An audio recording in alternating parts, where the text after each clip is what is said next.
Hi there. When we think about money laundering, we usually imagine gangsters, briefcases full of cash, and shady offshore accounts. It feels like something you'd see in a crime movie. But what if I told you entire governments do it too? And not in back alleys, they do it out in the open through something as routine as international trade. Confused? Let's break it down. Let's say a country is under heavy sanctions. That means it can't trade openly, access global banks, or send money across borders. But it still needs to move money to buy weapons, pay allies, or fund secret operations. So, what does it do?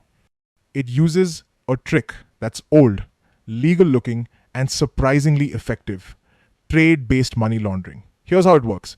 Imagine this country wants to send $10 million to another nation. It can't just wire the cash that would be flagged instantly. So, it creates a fake trade deal.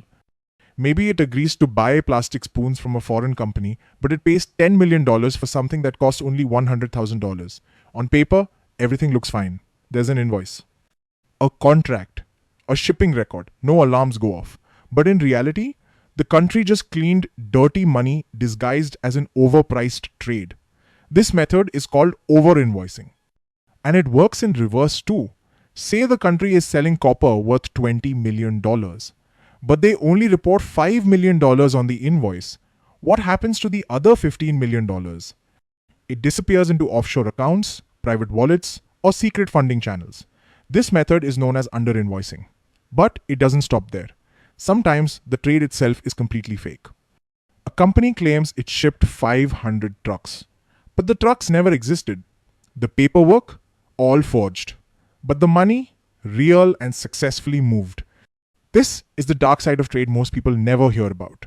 Because unlike illegal cash deals, this kind of laundering hides inside official systems. So why isn't it caught? Because global trade is huge. Every day, over 100 million containers move around the world. No one checks every invoice, no one verifies every price. If a country says it bought laptops for $2 million, who's going to ask if they were really worth that? And that's what makes it perfect for laundering.